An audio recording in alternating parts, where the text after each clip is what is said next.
अस्सलाम वालेकुम। उम्मीद है आप सब खैरियत से होंगे। Welcome to the lecture of HPSC technology MT352। This is fall 2020 and this is the first week.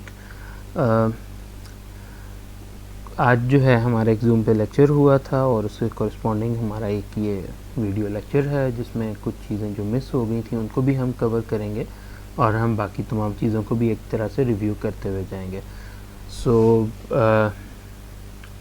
सबसे पहले जो है हम कोर्स आउटलाइन को डिस्कस कर लेते हैं।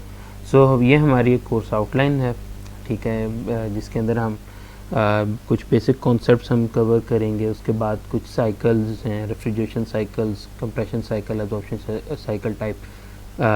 उसके अलावा रेफ्रिजरेंट्स हो गए, रेफ्रिजरेंट कंपोनेंट्स वगैरह, साइक्रोमेट्री और इस तरह बाकी तमाम कंपोनेंट्स हैं, इनको हम वन बाय वन इंशाल्लाह और अक्रॉस द सेमेस्टर हम इसको करेंगे। आप लोगों के इल्म में होगा कि मिड तक जो क्लासेस हैं वो आप लोगों की ऑनलाइन है, ऑनलाइन डिस्टेंस लर्निंग है, और उसके बाद बाकी जो है आप लोगों की ऑन कैंपस होंगी। हम देखेंगे, कोशिश करेंगे कि हम इसको जो है जितने बेहतर अंदाज में हो सके हम इन ऑनलाइन क्लासेस को कंडक्ट करेंगे।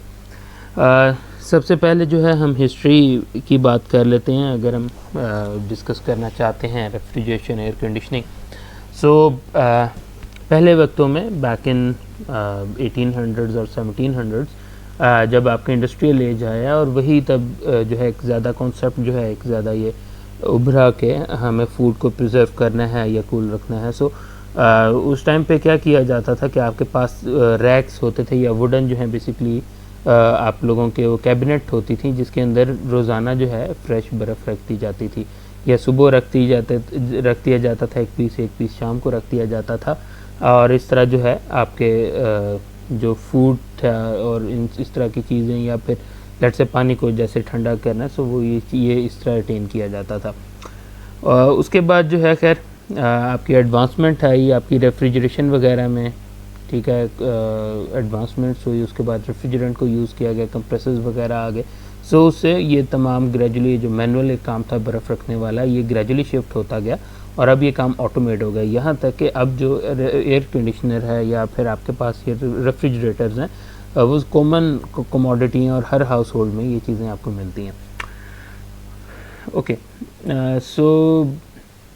उसके बाद आज के लेक्चर में हमने डिस्कस किया था कुछ चीज़ों को, हीट ट्रांसफ़र वगैरह की हमने बात की थी कि जो है लाजमी बात है आपके वहाँ से हो रहा होगा, क्योंकि जो रेफ्रिजरेटर की इनसाइड जो बॉडी है वो उसका टेम्परेचर कम है, सराउंडिंग का ज़्यादा है, तो लाजमी बात है वहाँ से इंसुलेशन हो सकता है। इंसुलेशन जो वॉल्स की होती है उसके थ्रू भी कुछ हीट ट्रांसफ़र हो, या फिर जैसे जब आप डोर ओपन करेंगे तब भी हीट ट्रांसफ़र होगी।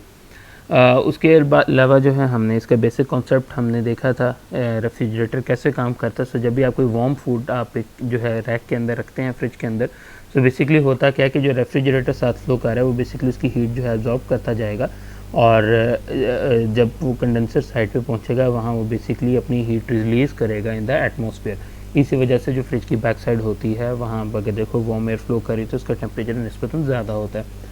ओके, थोड़ा सा डिस्कस कर लेते हैं। हमारे पास अगर मैं डोमेस्टिक की बात करूँ तो डोमेस्टिक में RAC आपको कहाँ देखने को मिलेगा, उसमें जो है हमारे सिंपल फ्रिजेज़ हो गए या फिर जो एयर कंडीशनर्स हो गए, वहाँ आप लोग जो है कॉमन हाउस होल्ड में देखते होंगे।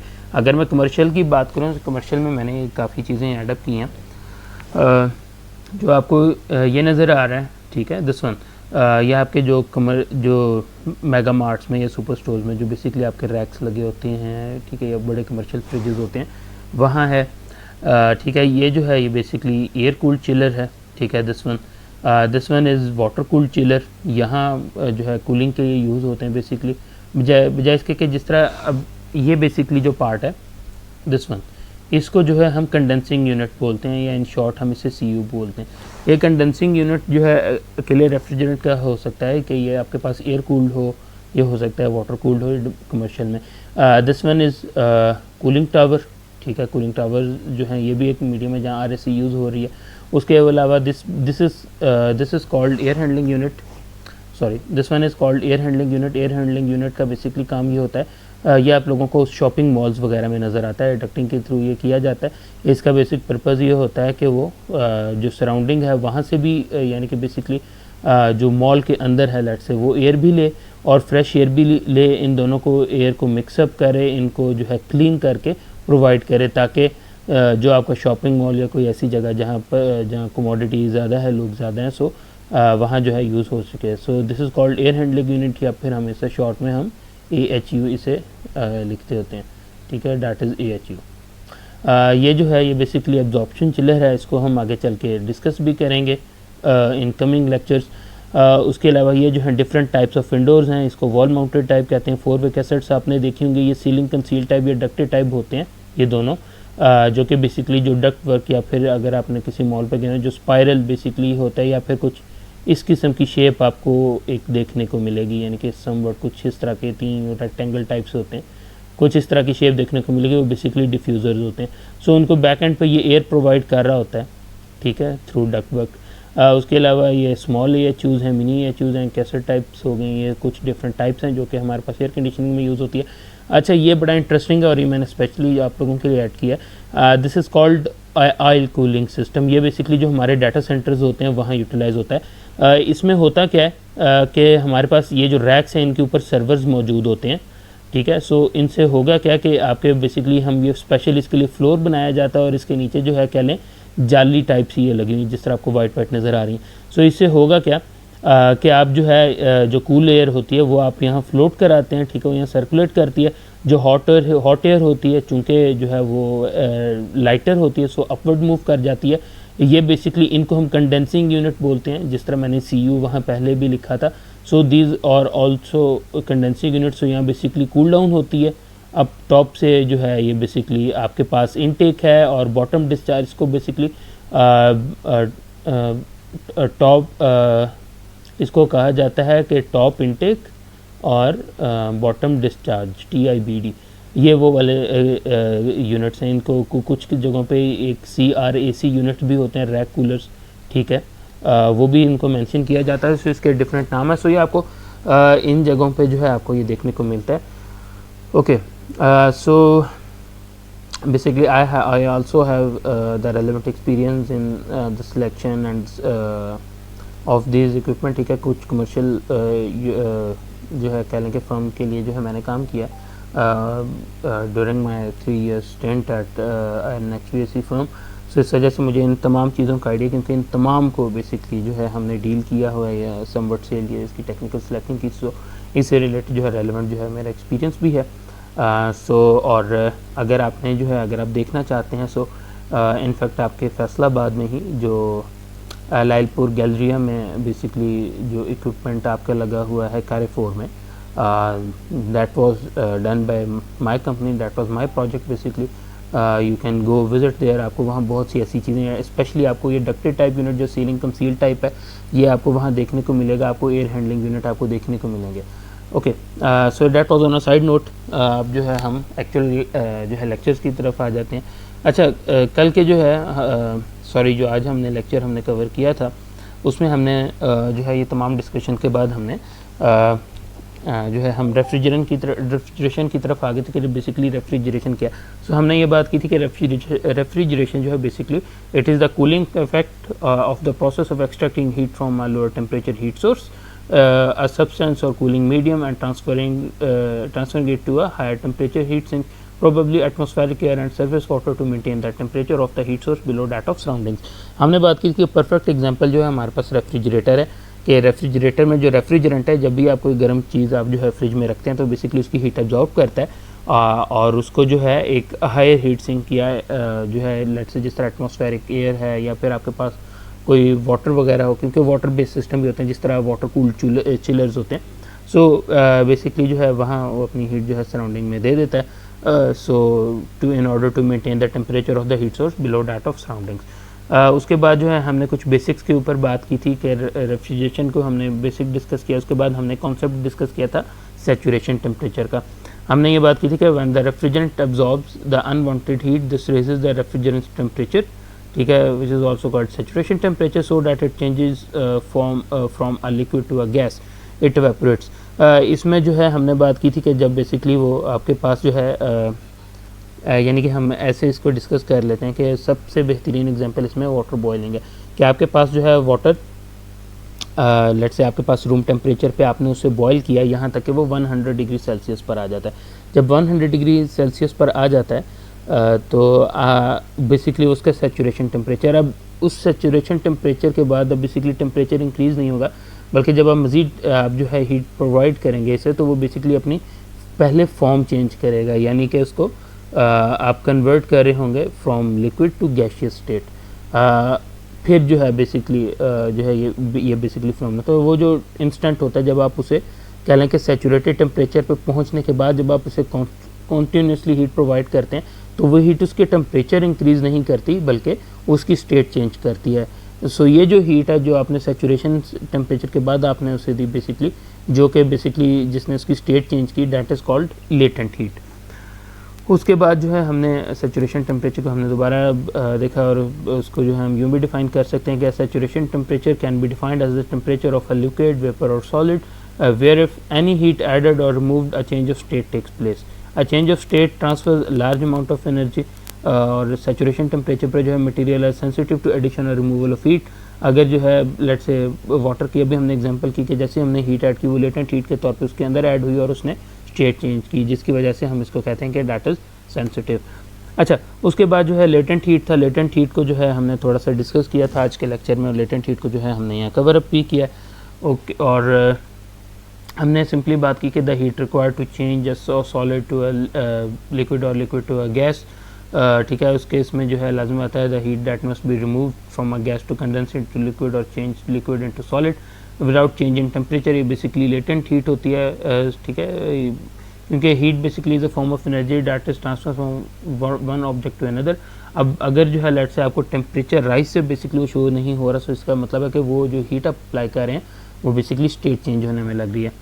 ओके, सो यहाँ जो है हमने इसको जो है डिस्कस किया था कि हमारे पास ये जो एक इमेज है, अगर आपके पास यहाँ 0 डिग्री सेल्सियस पे आपके पास ये आइस है और आप जो है इसको मेल्ट डाउन कर रहे हैं, सो ये आपके पास ये जो टेम्परेचर है ये थर्मामीटर नोट करेगा।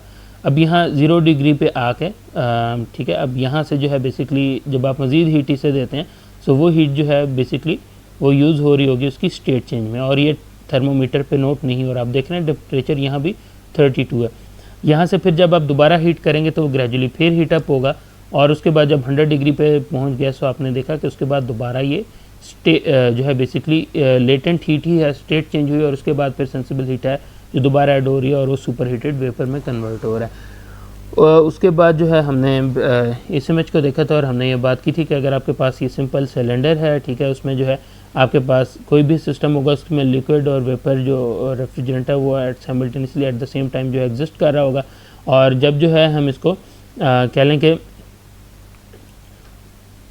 लिक्विड जो है जब इसको कॉपर ट्यूबिंग में से हम इसे पास कराते हैं, और जब वो पास करता है सो उसका जो है बेसिकली ये हाई प्रेशर लिक्विड होता है, और ये आप कह लें कि या फिर ये लिक्विड जो रेफ्रिजरेंट है उसकी ये स्पेसिफिकेशन है कि ये it will boil at -41 degree Fahrenheit at atmospheric pressure, और अगर अंदर प्रेशर ज़्यादा है सो उससे भी पहले जो है ये बेसिकली बॉयल हो सकता है। ओके, उसके बाद जो है हमने बेसिक डिस्कस किया था रेफ्रिजरेशन साइकिल को, और हमने ये डिस्कस किया था कि जी the cycle is based on the physical principle that a liquid extract heat from surrounding area as it boils into gas. To accomplish this refrigerant is pumped through a close loop pipe system. इसमें अच्छा हाँ, हमने एक और बात भी की थी कि ओपन लूप क्लोज सिस्टम और close loop system. Close loop system वो है कि जिसमें आप कोई ना कोई कोई कंप्रेसर वगैरह लगा के आप इसका सर्किट कंप्लीट करें। ओपन लूप सिस्टम में क्या होता है कि आपके जो एंड है कंडेंसर के बाद लेट से वो जो है हो सकता है किसी लेक वगैरह या कोई किसी ऐसे रिजर्वायर में हो कि आप वहाँ बेसिकली हीट जो है आप डंप कर रहे हो कंडेंसर से, कंडेंसर की लेट से। सो ये बेसिकली जो है एक कह लें कि टाइप है, ठीक है, जो हम कमर्शियल लेवल पे यूज़ करते हैं। डोमेस्टिक लेवल में इसका एज मैंने यूज़ नहीं देखा, स्पेशली पाकिस्तान में तो बिल्कुल भी नहीं है। ओके, उसके अलावा जो है जब ये क्लोज लूप सिस्टम जो है stop the refrigerant from becoming contaminated and control it's stream. The refrigerant will be both a vapour and liquid in the loop, ठीक है, ये हमने पहले भी डिस्कस किया, आगे चल के हम इसको देखेंगे भी ये। ओके, सो हम जो है सिंपल रेफ्रिजरेशन साइकिल की बात कर लेते हैं। जो आपको ये पार्ट नज़र आ रहा है जो कि एवेपोरेटर है, data is inside the freezer, ये आपके पास जो है फ्रीज़र के बाहर होता है। प्रोसीजर इसका बड़ा सिंपल सा है। आपके पास जो है सबसे पहले एक कंप्रेसर आ जाता है। कंप्रेसर क्या करता है कि इसके पास जो है यहाँ से एक लो प्रेशर जो है वेपर आ रहा होता है, ठीक है, जिसको जो है ये कन्वर्ट कर देता है हाई प्रेशर वेपर में, ठीक है। यहाँ से अब ये पास होने के बाद जो है आपके पास ये कंडेंसर में जाएगा, कंडेंसर आउटसाइड होता है। यहाँ बेसिकली क्या होगा कि जो हीट है वो ट्रांसफ़र होती है टू द सराउंडिंग्स, ठीक हो गया। और यहाँ से अब एंड पे बेसिकली ये आपके पास यहाँ पहुँचने के बाद बेसिकली आपके पास जो है ये हाई प्रेशर लिक्विड बन जाता है। हाई प्रेशर लिक्विड बनने के बाद फ़िल्टर ड्रायर है। फ़िल्टर ड्रायर क्या करता है कि अगर कोई भी मॉइस्चर वगैरह आ रहा है उसको जो है वो ख़त्म कर रहा है, ठीक है। सो बेसिकली हमने यहाँ से स्टार्ट लिया, यहाँ गया पहले रेफ्रिजरेंट, यहाँ से होता हुआ अब हम यहाँ आ गए हैं और आगे TX वाल्व है। TX वाल्व या एक्सपेंशन वाल्व क्या करता है कि एक्सपेंशन वाल्व कंट्रोल करता है कि आपका कितना अमाउंट जो है रेफ्रिजरेंट के अंदर जाएगा, क्योंकि ये बहुत ज़रूरी है कि जितना भी रेफ्रिजरेंट आ रहा है वो एवेपोरेटर के अंदर गैसियस स्टेट में कन्वर्ट हो जाए, क्योंकि अगर वो गैसियस स्टेट में कन्वर्ट नहीं होगा सारे का सारा तो कंप्रेसर में बेसिकली आपके पास लिक्विड भी जा रहा होगा और गैस भी जा रही होगी, और अगर लिक्विड कंप्रेसर में जाएगा सो वो कैटास्ट्रॉफिक हो सकता है, आपका कंप्रेसर ख़राब हो सकता है। सो TX वाल्व क्या करता है कि इसके अंदर सेंसर्स होते हैं, ये बेसिकली टेम्परेचर सेंस कर रहा होता है, ठीक है। जिस तरह आप ये देख रहे हैं कि TX वाल्व के साथ ये एक बल्ब यहाँ लिखा हुआ है बेसिकली सेंसर है जो बेसिकली सेंस कर रहा है कि यहाँ इस साइड पे जो है आपके पास क्या टेम्परेचर है, और उसके मुताबिक जो है यहाँ से एक्सपेंशन वाल्व ओपन या क्लोज होता है, और ताकि उतना ही रेफ्रिजरेंट वो यहाँ पास करने दे एवेपोरेटर में। ओके, उसके बाद जो है एवेपोरेटर है। एवेपोरेटर आपके पास जो है सिंपल क्या करेगा, अब इसके पास जो है बेसिकली जब एक्सपेंशन वाल्व से ये जाएगा सो ये जो हाई प्रेशर लिक्विड है ये बेसिकली आपके पास लो प्रेशर लिक्विड में कन्वर्ट हो जाएगा, ठीक है। अच्छा, एक और चीज़, जब ये एक्सपेंशन वाल्व से गुजरेगा तो एक तो लो प्रेशर भी हो जाएगा और ये लो टेम्परेचर भी हो जाएगा, ठीक हो गया। क्योंकि बेसिकली जब आप एक स्मॉल ऑरिफिस से जो है आप रेफ्रिजरेंट को पास कराएंगे, ठीक है, वो प्रेशर ड्रॉप होगा तो टेम्परेचर ड्रॉप भी होगा, ठीक हो गया। ओके, उसके बाद जो है यहाँ सिंपल आपके पास एवेपोरेटर में है। एवेपोरेटर में क्या होगा कि आपके पास ये जब फ्रीज़र के अंदर या फ्रिज के अंदर से बेसिकली ये जब हीट लेगा सो बेसिकली ये कन्वर्ट हो जाएगा दोबारा आपके पास गैसियस स्टेट में, और यहाँ जो है अब आपके पास ये लिक्विड लो प्रेशर वेपर जो भी हमने डिस्कस किया वो आपको मिल रहा होगा। सो ये बेसिकली हमारे पास सिंपल जो है रेफ्रिजरेशन साइकिल है। ओके, सो अब हम आगे चलते हैं। सो ये 4 मेन कंपोनेंट्स हैं जिनको अभी हमने डिस्कस भी किया। सबसे पहले जो है उसमें कंप्रेसर है, फिर कंडेंसिंग कॉइल है, मीटरिंग डिवाइस है और एवेपोरेटर है। 2 डिफरेंट प्रेशर जोन्स हमारे पास यहाँ होते हैं। फर्स्ट वन जो है हमारे पास एवेपोरेटर है, या फिर लो प्रेशर जोन है, या फिर कंडेंसर और हाई प्रेशर जोन है। अगर आप यहाँ से देखें, लास्ट स्लाइड में देखें, सो एवेपोरेटर जो है यहाँ देख रहे हैं कि लो प्रेशर लिक्विड था और इसने कन्वर्ट इसको कर दिया लो प्रेशर वेपर में, जबकि कंप्रेसर की इस तरफ आप देख रहे हैं कि हाई प्रेशर वेपर भी मौजूद है और यहाँ से जो चल रहा है वो भी हाई प्रेशर लिक्विड है। सो बेसिकली ये आपके पास हाई प्रेशर साइड है, ये राइट साइड जो है जो ब्लू में है that is the low pressure side. Okay, उसके बाद जो है हम कंप्रेसर की बात कर लेते हैं। जो कंप्रेसर जो है basically that is the farthest by far the most important component of the system. Basically इसका काम ये होता है कि इसने जो है लो प्रेशर जो रेफ्रिजरेंट है उसको कन्वर्ट करना है इनटू हाई प्रेशर वेपर, जो आपके पास हमारे पास ये होता है। अच्छा, जो इनलेट होता है to the compressor that is called the suction line, ठीक है। और आपके पास जो कंप्रेसर जब कंप्रेस करके जो है इसको कंडेंसर की तरफ आगे भेजेगा सो वो डिस्चार्ज लाइन होगी। यानी कि अगर हम इस लाइन की बात करें सो मैं यहाँ लिख सकता हूँ कि ये आपके पास जो है सक्शन लाइन है, और जो ये आपके पास ये पार्ट गुजर रहा है इसको हम डिस्चार्ज लाइन बोलेंगे। ओके, सो अच्छा, उसके बाद जो है हमने कंप्रेसर को डिस्कस कर लिया। उसके बाद आ जाता है कंडेंसर में।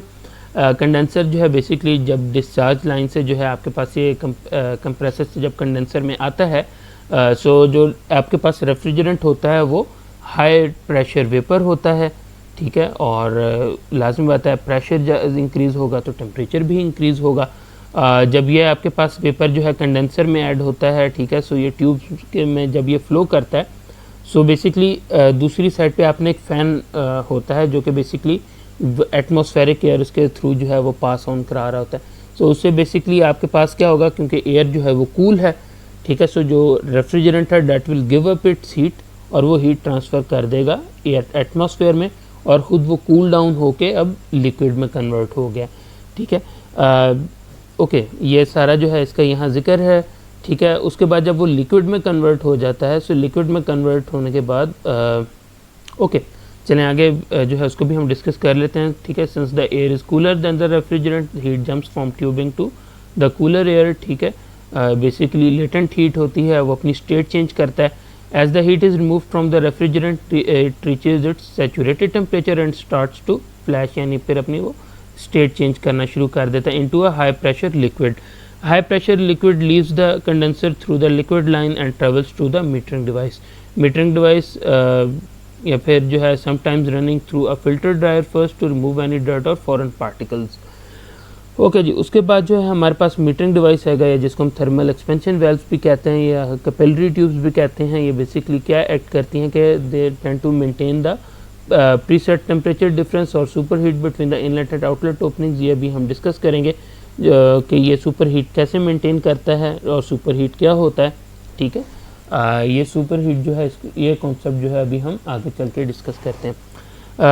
अभी जो है हम बात कर लेते हैं बेसिकली जो मीटरिंग डिवाइस होती है बेसिकली रेगुलेट करते हैं कि कितने अमाउंट जो रेफ्रिजरेंट है वो आपका एवेपोरेटर में फ्लो कर रहा होगा। जैसे मैंने आप लोगों को पहले बताया, इट इज़ वेरी इंपॉर्टेंट कि आप जितना भी रेफ्रिजरेंट एवेपोरेटर में भेज रहे हैं वो तमाम कन्वर्ट हो रहा है इनटू वेपर फॉर्म, क्योंकि अगर वेपर फॉर्म में कन्वर्ट नहीं होगा तो कंप्रेसर में बेसिकली आपके जो है लिक्विड जाएगा, जिसकी वजह से जो है आपका जो कंप्रेसर है वो ख़राब हो सकता है।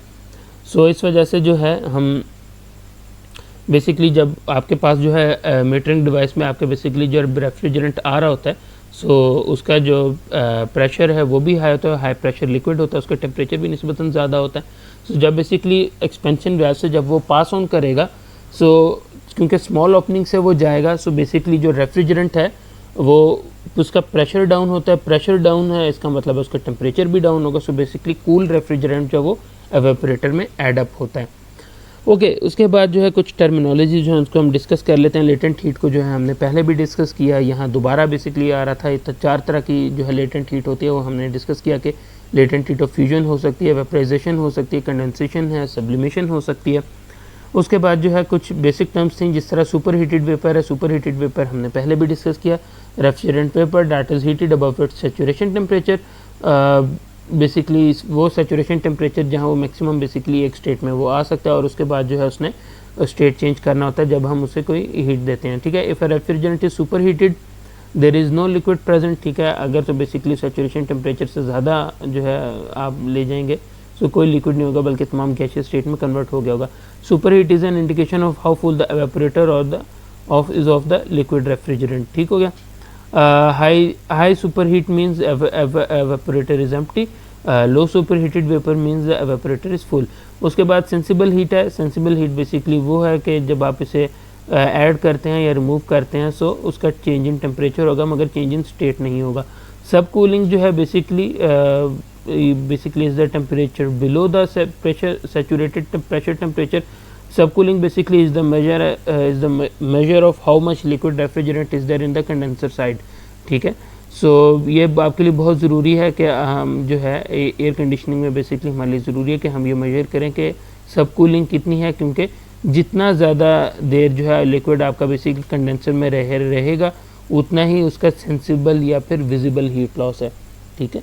क्योंकि अगर वो जल्दी जो है वो गिव अप कर देगा, बेसिकली अपनी स्टेट चेंज कर लेगा और जो है कन्वर्ट हो जाएगा इनटू लिक्विड, तो इसका मतलब है कि उसने जो हीट गिव अप किया वो कम है।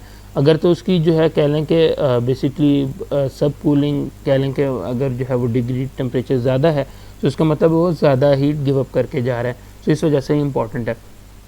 Low sub cooling means that the condenser is empty, high sub cooling means that the condenser is full. अच्छा, अगर जो है हम ओवर फिलिंग हम सिस्टम की कर देते हैं सो उससे भी प्रेशर इंक्रीज़ हो जाता है due to liquid filling of a condenser that shows as high sub cooling, ठीक हो गया। यानी कि बेसिकली शो करते हैं कि that is high sub cooling. Okay उसके बाद जो हम अगर आपने रेफ्रिजरेंट मूव कराना हो कंडेंसर से जो है आपने लिक्विड लाइन में, सो लाजमी है it must be push through liquid line to a metering device, ठीक है। अगर जो है आपके पास प्रेशर ड्रॉप अगर आपके पास लिक्विड में हो रहा है और रेफ्रिजरेंट में कोई सब कूलिंग नहीं है, तो इसका मतलब है कि आपके पास जो है जो रेफ्रिजरेंट है वो ऑटोमेटिकली रीवेपराइज होना शुरू कर देगा, या हो सकता है आपको कंडेंसर वाली साइड पे बेसिकली वेपराइजेशन मिल रही हो, ठीक है। सो उससे बेसिकली क्या होगा कि जो है कोई हीट नहीं वो गेन करेगा और ना ही जो वो रिलीज़ करेगा, बेसिकली एयर कंडीशनिंग नहीं पॉसिबल हो सकेगी। ओके उसके बाद जो है ये हमारे पास एक सिंपल फिनोमेना है, या फिर कह लें कि सिंपल हमारे पास जो एयर कंडीशनिंग साइकिल का जो है ये एक सिंपल सर्किट है, जिसको हम पहले एक और डायग्राम की फॉर्म में कवर करके आए। आपके पास जो है यहाँ एवेपोरेटर से जो है बेसिकली ये सक्शन लाइन है, सक्शन लाइन से आपके पास किया ये कंप्रेसर में, कंप्रेसर ने जो है इसको जो आपके पास ये लो प्रेशर वेपर था उसको कन्वर्ट कर दिया यहाँ उसने हाई प्रेशर वेपर में, ठीक है। और यहाँ से जो है अब ये लिक्विड आपका यहाँ से फ्लो करता हुआ अब आपके पास जो है यहाँ कंडेंसर साइड पे चला गया, ठीक है, कंडेंसर साइड पे जा रहा है। सो आप ये देखें कि लेट से अभी जो रेफ्रिजरेटर लेट से वो जो फ्लोट कर रहा है उसका टेम्परेचर था 125 फ़ारेनहाइट, ठीक है। सो जब अब आउटसाइड एयर जो है जब आप ये फ्लो कराते हैं फ़ैन के थ्रू, सो अपनी हीट जो है वो अब गिव अप कर रहा है, ठीक है। जैसे आपको यहाँ नज़र आ रहा है ग्रेजुअली जो है उसने यहाँ 110 फ़ारेनहाइट पे देखें 100% सैचुरेटेड लिक्विड है, इसका मतलब है कि इस पॉइंट पे आपके पास सेंसिबल हीट लॉस करके वो दोबारा जो है यहाँ से वेपर से अब लिक्विड में कन्वर्ट हो गया और यहाँ से आगे अब ये एक्सपेंशन वेल्व में जाएगा। ओके उसके बाद जो है यहाँ से अब हम ये एवेपोरेटर साइड पे आपको जो है देख लेते हैं, ठीक है। हमारे पास जो है सिंपल जो है अगर मैं बात करूँ आपके पास जो है यहाँ से ये मीटरिंग डिवाइस है, ये एक्सपेंशन वेल्व है, स्मॉल ऑरिफिस से ओपन हुआ, यहाँ बेसिकली आपके पास क्या हुआ कि ये जो लिक्विड था वो आपके पास कन्वर्ट हो जाता है इनटू कूल लिक्विड, ठीक है। यानी कि रेफ्रिजरेंट जो है अपना प्रेशर और टेम्परेचर दोनों ड्रॉप करता है। इस पे आप कह लें कि अप्रॉक्सीमेटली कहीं आपके पास 75% लिक्विड था, 25% वेपर था, वो यहाँ से फ्लोट हुआ और जैसे फ्लोट होता जाएगा ग्रेजुअली देख रहे हैं आपके ग्रेजुअली जो है वो वेपर ज़्यादा कन्वर्ट होता जा रहा है, यहाँ तक कि टॉप के ऊपर आपके पास 100% जो है ये वेपर में कन्वर्ट हो गया और इसके बाद जो है आपके पास ये आगे सेक्शन लाइन में जा रहा है जो कि आगे कंप्रेसर में जाएगी। ओके ये तो थी बेसिक जो है हमने बेसिक रेफ्रिजरेशन साइकिल की बात की, बेसिक ये होता किस तरह। उसके बाद जो है हम एयर कंडीशनिंग की बात कर लें। सो एयर कंडीशनिंग जो है that is basically it is a process that simultaneously conditions air, distributes it directly और combined with outdoor air to condition space, ठीक है। मैंने एयर हैंडलिंग यूनिट की पहले बात की है, वो बेसिकली काम करते हैं जितने भी डक्टेड टाइप यूनिट हैं उनमें 10 to 15% फ्रेश एयर इम्पोर्ट करा लेते होते हैं।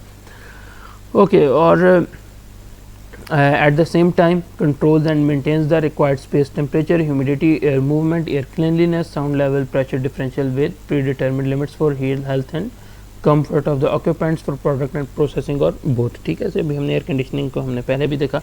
सो ये बेसिकली जो है आपके पास कह लेंगे एयर कंडीशनिंग है। बेसिक अगर हमने फ़र्क देखना हो, सो air conditioning that is design for human comfort, ठीक है।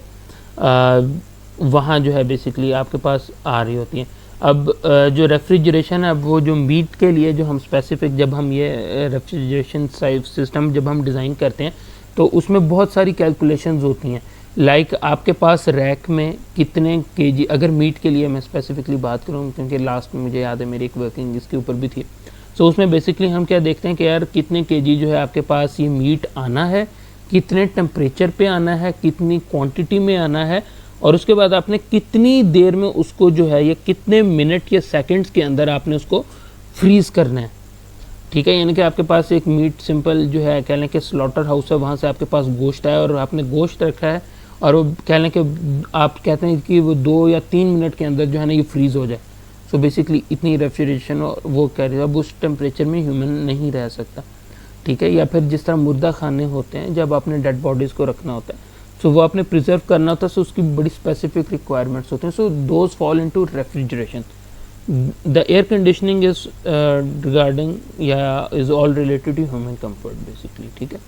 सो ये बेसिकली एक तरह से दोनों में फ़र्क भी है। अगर मैं सिंपल जो है विंडो एसी की बात करूँ, आपके पास जो है ये कुछ जो है हमारे पास विंडो एसी कुछ इस तरह से दिखता है, ठीक है।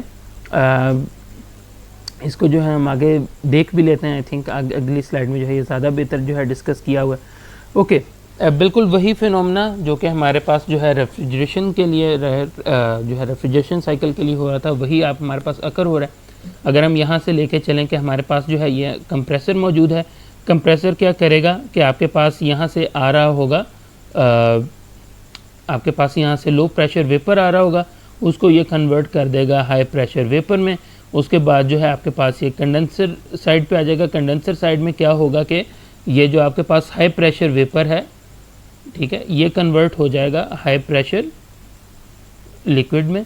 और दोबारा जब ये फ्लो करता हुआ अब आपके पास जो एक्सपेंशन वाल्व के ऊपर से जाएगा, एक्सपेंशन वाल्व में से जब गुजरेगा और जब इसमें से रूम, और इस साइड पे आप ये देख रहे हैं कि यहाँ से जो रूम एयर है वो बेसिकली यहाँ से सक हो रही है, ठीक है, यानी कि बेसिकली यहाँ हीट ट्रांसफ़र हो रहा है। उसके बाद यहाँ से जो एयर है वो दोबारा ब्लो कर रही है और रूम में ठंडी एयर यहाँ से जा रही है। और दोबारा जो रेफ्रिजरेंट है जो कि यहाँ आपके पास बेसिकली आपके पास हाई प्रेशर लिक्विड था, कैपिलरी ट्यूब या TX वाल्व से यहाँ से गुजर के ये बेसिकली लो प्रेशर लिक्विड हो जाता है। Low pressure low temperature liquid होता है, जब यहाँ से दोबारा जाता है सो बेसिकली लो प्रेशर वेपर बन जाता है, जो कि ये आपके पास ये सक्शन लाइन आपको शो कर रहा है और दोबारा ये कंप्रेसर में आ गया, ठीक है। सो ये इस तरह जो है ये प्रोसेस जो है सारा ये फ्लो करता है। उसके बाद ये आपको यहाँ से नज़र आ रहा है बेसिकली जो हमारे पास एक्सपेंशन वाल्व है वहाँ से उसको थोड़ा सा हमने जो है दिखाया कि लेट से अगर पहले जो है वो टेम्परेचर जो प्रेशर था वो 278 PSI था। सो वो बेसिकली जब आपके मीटरिंग डिवाइस में से जब एक्सपेंशन वाल्व में से जाएगा सो वो कन्वर्ट हो जाएगा तकरीबन 70 PSI तक। सो इतना प्रेशर ड्रॉप जो है आपके पास अकर हो रहा होगा। उसके बाद जो है कुछ जो है मेजॉरिटी जो है लिक्विड होगा, कुछ हो सकता है बीच में वेपर भी मौजूद हो। उसके बाद जो है यहाँ बेसिकली कुछ कह लें कि कुछ टेम्परेचर्स वगैरह के साथ जो है बेसिकली वही बात जो है हम डिस्कस कर रहे हैं। अगर मैं रेफ्रिजरेंट की बात करूँ सो ये आपके पास जो कंप्रेसर है, कंप्रेसर से देखें तकरीबन ये लो प्रेशर आपके पास जो है बेसिकली वेपर आ रहा है, ठीक है, अराउंड 60 फ़ारेनहाइट पे लेट से, और जो कंप्रेसर है वो उसको कन्वर्ट कर रहा है हाई प्रेशर वेपर में, यानी कि 278 PSI और 200 फ़ारेनहाइट। और यहाँ से जब वो पास ऑन होता है और दोबारा वो कूल डाउन होता है लेट से, वो प्रेशर वही रहेगा कंडेंसर कॉइल से गुजरने के बाद, मगर उसका टेम्परेचर कम हो गया। टेम्परेचर कम हो गया, ये टेम्परेचर जो है जब ग्रेजुअली यहाँ दरमियान में थोड़ा सा रिड्यूस भी होगा, उसके बाद एक्सपेंशन वाल्व में से जब पास ऑन करेगा तो ये टेम्परेचर जो है देखें 105 फ़ारेनहाइट से रिड्यूस हो गया 40 फ़ारेनहाइट पे। सो ये टेम्परेचर ड्रॉप जो है यहाँ अकर होता है। उसके बाद जो है हमने बात की थी रिवर्सिबल जो हमारे पास नॉर्मली इन्वर्टर यूज़ हो रहे होते हैं उसके बारे में।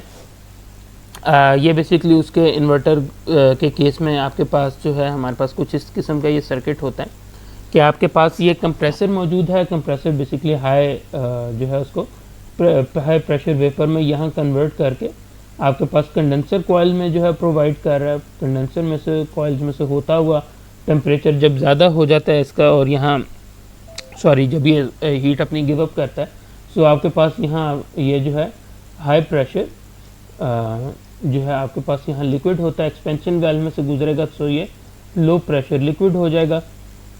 और उसके बाद ये आपके पास ये इंडोर है जो कि हमारे हाउस होल्ड में होती है, आपका सिंपल जो AC वाला पार्ट है वो ये है। अच्छा, इस तरह जब हम जब रिवर्सिबल साइकिल होता है तो बेसिकली आपका ये साइकिल रिवर्स हो जाता है। अब इस केस में क्या हो रहा था कि जो कंप्रेसर वाली साइड से जो हाई प्रेशर आपके पास वेपर होता है वो हम सिंपल जो इंडोर कॉयल होते हैं, जो इंडोर यूनिट की कॉयल होती हैं, ठीक है, या जिस तरह मैंने आपको वॉल माउंटेड या वो कैसे टाइप दिखाए, बेसिकली वो जो है उसके अंदर जो कॉयल है वहाँ बेसिकली ये वेपर जाएगा। जब ये वेपर पास ऑन करेगा तो उसके लिए जो है उसके साथ जो है कह लें कि वो हीट अब जो है यहाँ सराउंडिंग में ट्रांसफ़र करेगा और ये प्रोसीजर जो है ये उल्टा हो जाएगा। अच्छा, इसमें एक और चीज़ है, जब हम कमर्शियल सिस्टम की बात करते हैं सो जो हीटिंग कॉइल्स होती हैं और जो कूलिंग कॉइल्स होती हैं, स्पेशली जब वाटर बेस्ड सिस्टम होते हैं उसमें दोनों अलहदा होती हैं क्योंकि दोनों का प्रेशर डिफरेंट होता है। Same goes for these type, ठीक है। आपके पास नॉर्मली जो है हम लोग कर तो देते हैं, यानी कि जो छोटे मैन्युफैक्चरर्स होते हैं वो बेसिकली क्या करते हैं कि हीटिंग और कूलिंग के लिए एक ही कॉइल रखते हैं। इस तरह जो है आपकी कूलिंग कॉइल वनरेबल होती है, मगर जो बड़ी कंपनीज़ हैं वो हीटिंग कॉइल अलहदा से डिज़ाइन करती हैं और कूलिंग कॉइल अलहदा से डिज़ाइन करती हैं, कभी भी इकट्ठी डिज़ाइन नहीं होती। ओके, उसके बाद जो है हम कुछ कंपोनेंट्स जो हैं रेफ्रिजरेशन सिस्टम के यहाँ से आगे जो हमारी डिस्कशन होगी ये हमने आज जूम के लेक्चर में नहीं की। सो थोड़ा सा जो है आप लोगों ने इसको देखने में कोशिश करूँगा कि इसको हम एज शॉर्ट एज पॉसिबल रखें ताकि इसको जल्दी से कवर अप किया जा सके। कंपोनेंट्स जो है, कंपोनेंट्स की बात करते हैं, हमारे पास सबसे पहले जो है थर्मल एक्सपेंशन वाल्व है। थर्मल एक्सपेंशन वाल्व जो है ये मीटरिंग डिवाइस है। टीएक्स वाल्व हो गया, कैपिलरी ट्यूब्स वगैरह भी यूज़ हो जाती हैं। This valve has the capability of controlling the refrigerant flow. ये मैंने जो है आप लोगों को पहले भी बताया कि इसका काम बेसिकली ये है कि इसने फ़्लो को कंट्रोल करना है कि आपके पास एवेपोरेटर में कितना टेम्परेचर जाएगा। यानी कि लेट्स से अगर मैं बात करूँ कि ज़्यादातर ये जो है हमारे पास लेट्स से जिस तरह कंप्रेसर आपके पास जो कमर्शियल सिस्टम्स होते हैं, सो उनमें बेसिकली क्या होता है कि आपने लेट्स से फ़र्ज़ किया कि आपने रिमोट से टेम्परेचर सेट कर दिया 26 डिग्री सेल्सियस तक। तो बेसिकली आपने देखा होगा कि इसका जो है एक बल्ब या एक सेंसर इसका दूसरे एंड पे भी या सक्शन लाइन पे भी मौजूद होता है। सो वहाँ वो बेसिकली सेंस कर रहा होता है कि बेसिकली क्या टेम्परेचर आपके पास चल रहा है सराउंडिंग्स का। तो अगर लेट्स से 26 डिग्री सेल्सियस के नज़दीक आ रहा है तो ये क्या करेगा, ये सिग्नल देगा आपके पास एक्सपेंशन वाल्व को, और एक्सपेंशन वाल्व जो है उस हिसाब से शट ऑफ होता जाएगा और जो रेफ्रिजरेंट का फ़्लो है वो कम करता जाएगा। वो जैसे ही फ़्लो कम करता जाएगा उसका फ़ायदा क्या होगा कि आपके पास जो है रेफ्रिजरेंट कम जाएगा, वो इजीली जो है वो बॉयल डाउन हो जाएगा और साथ साथ जो है आपका टेम्परेचर रिटेन हो जाएगा। तो ये अपने ऑटोमेटिकली जो अपने आप को शट ऑफ कर लेगा। सो उसके बाद जो है अभी हमने जो है सेंसिंग बल्ब की बात की कि thermal expansion valve has a sensing bulb attached to the outlet of the evaporator. This bulb senses the suction line temperature and sends a signal to the thermal expansion valve, allowing it to adjust flow rate. This is important because if all the refrigerant in the evaporator does not change state into gas, there could be liquid refrigerant content returning to compressor. और अगर जो है compressor में liquid आ जाएगा, so that is fatal for the compressor. Liquid cannot be compressed, and when a compressor tries to compress a liquid, mechanical failure can happen. The compressor can suffer mechanical damage in valves and bearings. This is called liquid slugging. ये phenomena जो है basically that is called liquid slugging. Normally thermal expansion valve are set to maintain 10 degrees of superheat. ठीक है, यानी कि basically आप यूँ समझ लें कि जो एवेपोरेटर साइड पे जो प्रेशर मेंटेन होता है, ठीक है, वो उस प्रेशर पे जो टेम्परेचर होता है उसे 10 डिग्री ज़्यादा बेसिकली जो है हम कह लें कि हम इस तरह से एडजस्ट करते हैं कि लिक्विड जो है, अगर लेट से मैं बात करता हूँ, हमारे पास एक रेफ्रिजरेंट है जिसके जो सेचुरेशन टेम्परेचर है 100 फ़ारेनहाइट। सो बेसिकली 100 फ़ारेनहाइट पे क्या होगा, अगर मैं चलें यहाँ लिख ही देता हूँ कि ये 100 डिग्री फ़ारेनहाइट है। 100 डिग्री फ़ारेनहाइट पे क्या होगा कि अगर आपके पास वो लिक्विड है, सो वो पहले कन्वर्ट हो जाएगा गैशियस फॉर्म में। अब वो गैस में जब कन्वर्ट हो गया है, ठीक है, तो अब क्या होगा, अब जो जितनी भी उसके अलावा हीट होगी बेसिकली वो उसको जो गैसियस आपके पास ये वेपर है बेसिकली वो आपके पास आ रहा होगा सुपर हीटेड वेपर में। ठीक है, यानी कि वो टेम्परेचर जो है वो मेंटेन कर रहा होगा, या फिर आप कह लें कि जो है मज़ीद हीट जो है वो in form of super heated vapour वो एब्जॉर्ब कर रहा होगा। सो ये बेसिकली 10 डिग्रीज फ़ारेनहाइट है। सो बेसिकली हम कुछ इस तरह से अटेन करेंगे या हम इस तरह से डिज़ाइन करेंगे कि अगर तो 100 डिग्री इसका ये सैचुरेशन है, ठीक है, सो ये एटलीस्ट 110 डिग्री फ़ारेनहाइट यहाँ से टेम्परेचर लेके आपके एवेपोरेटर साइड से निकले और सक्शन लाइन में जाए। ठीक हो गया, तो ये बेसिकली इसका मेन एक तरह से कह लें कि ये हमारे कह लें कि सॉर्ट ऑफ हमारा एक जो है ये पर्पस होता है। ओके, ये हमारे पास जो है मीटरिंग डिवाइस है। ठीक है, मीटरिंग डिवाइस जो है regulate how much liquid refrigerant enters the evaporator. इसकी हमने जिक्र भी किया कि हमारे लिए बहुत ज़रूरी है कि ये तमाम यहाँ से एवेपोरेट होकर आगे जाए। उसके बाद जो है हम एवेपोरेटर की बात कर लेते हैं। Evaporator is the part where the heat is remove from your house, shop, factory, freezer या refrigeration box. Low pressure liquid leaves the metering device and enters the evaporator. Usually a fan will move the warm air from the conditioned space across the evaporator fan coils. Basically जब आपके पास ये जो blower होते हैं, ठीक है, ये basically इनका अपना स्टैटिक प्रेशर इतना होता है कि ये हवा अपनी तरफ खींच लेते हैं। तो बेसिकली जो ग्रिल्स वगैरह आपकी होती हैं, ठीक है, जो कि अक्सर गंदी भी हो जाती हैं, जिनको आप धोते हैं तो एयर फ्लो वगैरह आप देख रहे हैं कि सही होगा। बेसिकली वो रूम की टेम्परेचर जो एयर है वो वहाँ से सक हो रही होती है। सो अच्छा, उसके बाद जो है the cooler refrigerant in the evaporator absorbs the warm room air. The change in temperature causes the refrigerant to flash or boil and changes from a low pressure liquid to high low pressure cold vapor।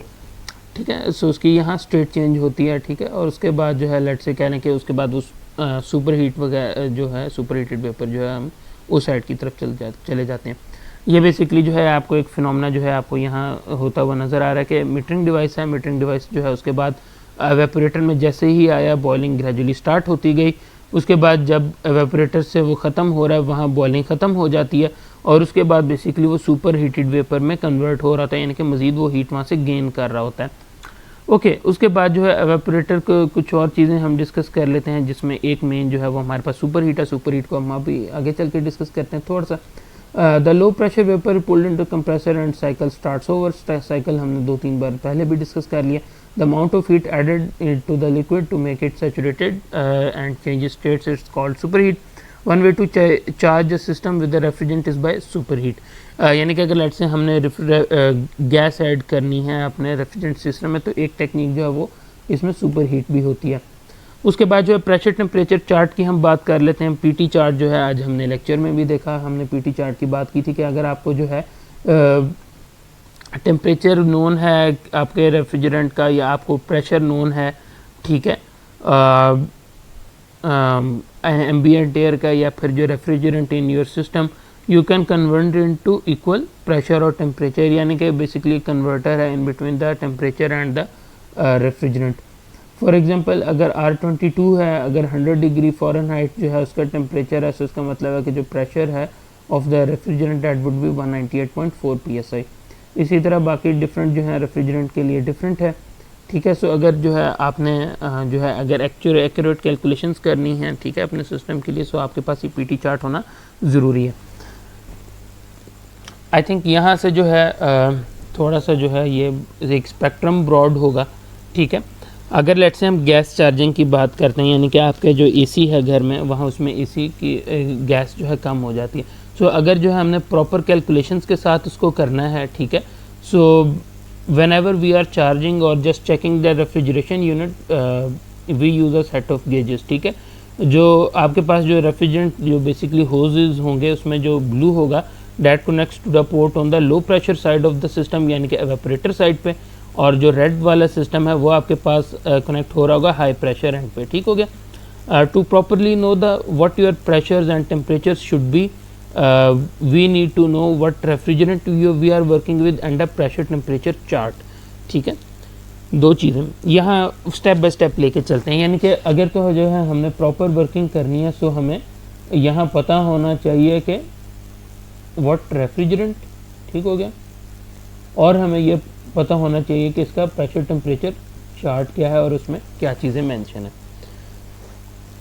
अच्छा, उसके अलावा जो है अगर एक जो common method use होता है for the checking of the gas या फिर जो रेफ्रिजरेंट है, ठीक है, गैस चार्जिंग, वो हमारे पास है हेड प्रेशर। हेड प्रेशर कैसे काम करता है कि सबसे पहले जो है हमने यानी कि आइडियली हमें कंडेंसर टेम्परेचर हमें नोन होना चाहिए। ठीक है, यानी कि बेसिकली अगर आपके पास लेट से हायर है या डॉलेंस है या जो भी एसी है उसकी जो कैटलॉग है या उसकी जो स्पेक शीट है उसके ऊपर ये मेंशन होता है कि कितने के ऊपर डिज़ाइन है, और उसमें आप क्या करते हैं कि 30 फ़ारेनहाइट आप टेम्परेचर ऐड कर देते हैं ताकि हम एम्बिएंट एयर को ऐड अप कर सकें। यानी कि अगर लेट से वो 70 पे डिज़ाइन है, सो हम क्या करते हैं कि 30 डिग्री नॉर्मल थंब रूल है कि वो ऐड कर दिया, जिसकी वजह से टेम्परेचर आपके पास चला गया 100 डिग्री फ़ारेनहाइट पे। अब इस 100 डिग्री फ़ारेनहाइट को, यानी कि मैं यहाँ चलें स्टेप बाय स्टेप लिखता जाता हूँ कि जो 70 था, ठीक है, ये बेसिकली आपके पास था कंडेंसर टेम्परेचर। ठीक हो गया, मैंने क्या किया कि इसमें एक थंब रूल है, ठीक है, और मैंने 30 डिग्री फ़ारेनहाइट जो है इसमें ऐड कर दिया। ठीक है, सो ये बेसिकली आपके पास ये 70 + 30 हो जाएगा, यानी कि ये 100 डिग्री फ़ारेनहाइट हो जाएगा कि जी हमारे पास जो एटमॉस्फेरिक टेम्परेचर है वो 100 डिग्री फ़ारेनहाइट है। इसको मैं एटमॉस्फेरिक कर देता हूँ या इसे आउटसाइड लिख देता हूँ। ओके, अब हमारे पास क्या हो रहा है कि हम प्रेशर टेम्परेचर चार्ट लेंगे और देखेंगे कि जी इस प्रेशर के अगेंस्ट R22 अगर लेट से रेफ्रिजरेंट है, या फिर अब आजकल जो हमारे पास यूज़ होता है इन हाउस होल्ड्स, वो आपके पास है R410A। R410A जो है वो बेसिकली जो है आजकल हाउस होल्ड्स में कॉमन यूज़ हो रहा है, मगर अगर आपके पास अभी भी नॉन इन्वर्टर सिस्टम है सो हो सकता है कि उसमें अभी भी R22 यूज़ हो रहा हो। सो हम क्या करते हैं कि उस टेम्परेचर के अगेंस्ट जो है हम यहाँ से नोट कर लेते हैं। लेट से यहाँ आपको जो है ये मेंशन हो रहा है कि 100 डिग्री फ़ारेनहाइट जो है उस पर 198.4 PSI है, ठीक है। सो इसका मतलब है कि जब भी हम गैस चार्ज करने जा रहे हैं तो हम क्या करेंगे कि हम गेज पे देख रहे होंगे कि हमारे पास यहाँ जो है जब प्रेशर जो है जब 198.4 PSI हो जाएगा तो इसका मतलब है कि गैस हमने फुली चार्ज कर ली है। सो ये बेसिकली जो है इसका ये कह लें कि मेथडोलॉजी है गैस फिलअप करने की, ठीक है। अगर तो लेट से कुछ जो कमर्शियल यूनिट्स होते हैं उनमें साइट ग्लास होता है, इसको हम साइट ग्लास बोलते हैं। साइट ग्लास क्या करता है कि उसमें से हम रेफ्रिजरेंट को देख सकते हैं। तो अगर तो रेफ्रिजरेंट में जो है आप फिलअप करें तो आपने बबल्स को देखना है कि कोई बबल्स तो नहीं फॉर्म हो रहे, और अगर लेट से बबल्स फॉर्म हो रहे हैं तो आपने मज़ीद गैस फिल करते जाना है यहाँ तक कि बबल्स ख़त्म हो जाएं। बबल्स ख़त्म हो जाएंगे, ठीक है, तो इसका मतलब है कि गैस जो है वो सर्किट के मुताबिक फुली चार्ज हो चुकी है। सो ये बेसिकली एक सेकंड मेथड है इसको चेक करने का। ओके, अच्छा, सो यहाँ से जो है हमने खैर प्रेशर को जो है हमने डिस्कस कर लिया है, ठीक है। उसके बाद कुछ चीज़ें जो बहुत ज़रूरी हैं वो ये कि always charge refrigerant into the suction line as a vapour, ठीक हो गया। This is done by keeping your refrigerant cylinder right side up. Right side up का मतलब है कि जिस तरह नॉर्मल सिलेंडर आता है ना, यानी कि वो नोज़ल उसकी ऊपर बिल्कुल, यानी कि जिस तरह नॉर्मल सीधा होता है बिल्कुल उसी तरह ही आपने इसको चार्ज करना है, ठीक है। अगर तो हमारे पास ये रेफ्रिजरेंट आप इसे लटा के अगर इसे चार्ज करते हैं या फिर आप इसे उल्टा करके चार्ज करते हैं तो आपका कंप्रेसर ख़राब हो सकता है। क्यों? क्योंकि अगर तो हम गैस को सीधा करके हम फिल करेंगे ना सिस्टम में, तो इसका मतलब है कि हम वेपर चार्ज कर रहे हैं, और चूंकि हम इसको कहाँ चार्ज करते हैं, हम इसे चार्ज करते हैं सक्शन लाइन में, ठीक हो गया। जब हम सक्शन लाइन में बेसिकली ये रेफ्रिजरेंट जब हम भर रहे हैं तो बेसिकली हमें वो गैस फिल करना है, क्योंकि सक्शन लाइन से इसने कंप्रेसर में जाना है और उसके बाद डिस्चार्ज लाइन से इसने निकलना है। सो अगर तो आप इसे उल्टा करके साइड पे करके करते हैं तो इसका मतलब है कि आप बेसिकली इसमें एज अ लिक्विड वो रेफ्रिजरेंट गैस फिलअप कर रहे हैं। एज अ लिक्विड जब इसको फिलअप करेंगे सो वो बेसिकली आपके लिए प्रॉब्लम है, वो आपका कंप्रेसर जो है वो ख़राब हो जाएगा, ठीक है। ये तो हो गया एक मेथड। अगर जो है आप चार्जिंग कर रहे हैं using the capillary tube system charging, ठीक है, यानी कि बाय सुपर हीट, ठीक है। चेक हमें जो है यूनिट की स्पेसिफिकेशन देखनी है और हमें जो है सुपर हीट उसका देखना है कि हमने कितना सुपर हीट अटेन करना है। 10 डिग्री से लेके 16 डिग्री तक नॉर्मली होता है, ठीक है, हम कर सकते हैं। या फिर ज़्यादातर जो है 8 to 12 डिग्री जो है ज़्यादातर जो रेजिडेंशियल सिस्टम्स होते हैं उनके अंदर ये फिलअप किया जाता है, ठीक है। सुपर हीट का जो है इसका हमने फिनोमेना भी पिछली स्लाइड्स में हमने वो कवर भी किया, और मैंने आपको बताया कि हम जो है ये सुपर हीट हम ये मेंटेन करते हैं, ठीक है, कि दोनों साइड्स पे जो है बेसिकली इतना टेम्परेचर जो है मेंटेन हो। अच्छा, क्वेश्चन ये रेज होता है, आई बिलीव जो है इसको चलें अभी हम डिस्कस यही हम कवर भी कर लेते हैं कि हम जो है जो हेड वाला सिस्टम था, ठीक है, वो तो बहुत आसान है। हम इसमें सुपर हीट वाले मेथड से हम कैसे चार्ज कर सकते हैं, ठीक है। सो उसके लिए हम क्या करते हैं, हम पिछली स्लाइड पे चलते हैं और बेसिकली हम आएंगे इस स्लाइड के ऊपर, ठीक है। अब देखें आपके पास जो कैपिलरी ट्यूब है, आपने क्या करना है कि कैपिलरी ट्यूब पे जो बेसिकली प्रेशर आ रहा है, अगर मैं मज़ीद पिछली स्लाइड्स पे जो आपने देखा होगा एक जो डायग्राम थी जिसके अंदर तमाम इंस्टेंट पे बेसिकली हमारे पास गेजेस मौजूद हैं, बल्कि हम यहाँ पिछली स्लाइड्स पे चले ही जाते हैं। ये देखें आपके पास ये मौजूद है, आपको यहाँ ये प्रेशर नोन है, ठीक है, आपको यहाँ टेम्परेचर ये नोन है, ठीक है। सो हमने क्या करना है कि बेसिकली जब हम ये रेफ्रिजरेंट गैस हम फिल करना शुरू करेंगे, सो हम कुछ इस तरह से फिल करेंगे इसको कि यहाँ से बेसिकली ये जो टेम्परेचर है जब ये आपके पास जो है यहाँ गुजरेगा या फिर कह लें कि वो जब पास ऑन करेगा तो बेसिकली अपने साथ 10 डिग्री ज़्यादा हीट लेके पास ऑन करेगा। सो उसके लिए दो डिफरेंट मेथड हो सकते हैं। आप ये मेजर कर सकते हैं कि जी अभी फिल वक्त जो यहाँ आपके पास टेम्परेचर था 105 था, सो यहाँ बेसिकली आपके पास ये लेट से अभी मैं फिल वक्त फ़र्ज़ कर लेता हूँ कि वो 40 फ़ारेनहाइट आ रहा था। तो आपने जब गैस फिलअप की, आप साथ साथ इसको यहाँ से नोट करते जाएंगे कि इस साइड पे जब टेम्परेचर एक्चुअल में 50 डिग्री हो जाएगा, सो बेसिकली आपने वो चीज़ अटेन कर ली। यानी कि इस तरह हमने सुपर हीट को यूज़ करते हुए हमने गैस चार्ज कर ली। ये हमारे पास सेकंड मेथड था। ओके, उसके बाद जो है आई थिंक हम ज़्यादा आगे चलेंगे। ओके, यहाँ जो है बेसिकली ये ख़त्म होता है। उसके बाद जो है हम सब कूलिंग और सुपर हीट को हम देख लेते हैं। ओके, सो अब जो है हम अपने फाइनल टॉपिक की तरफ हम मूव करें और लास्ट कुछ स्लाइड्स रह गई हैं। अभी हम सब कूलिंग का कॉन्सेप्ट देखते हैं और सुपर हीट का कॉन्सेप्ट देखते हैं। ठीक है, सब कूलिंग जो है कंडेंसर साइड पे होगी, सुपर हीट जो है वो एवेपोरेटर साइड पे होगी। सब कूलिंग में क्या होता है कि अगर हमने जो है इसको मेजर करना हो सब कूलिंग को, तो बेसिकली इसमें हम क्या करें, सब कूलिंग जो है हम पहले जिक्र भी करते हुए आए हैं। सब कूलिंग में बेसिकली क्या होगा, अगर हमने इसको मेजर करना है तो हम सबसे पहले रेफ्रिजरेंट सैचुरेशन प्रेशर टेम्परेचर लेंगे। जो हमने पीटी चार्ट अभी पहले डिस्कस किया, हम क्या करेंगे कि हम वो लेंगे, उसमें से हम प्रेशर जो हमारे पास लिक्विड लाइन होगी जो कि कंडेंसर से लीव कर रहा है, ठीक है, हम वहाँ उसका प्रेशर नोट कर लेंगे। अगर मैं आपको एग्जैक्ट उस स्लाइड पे ले जाऊँ और हम वहाँ से देख सकें, बेसिकली हम क्या करेंगे कि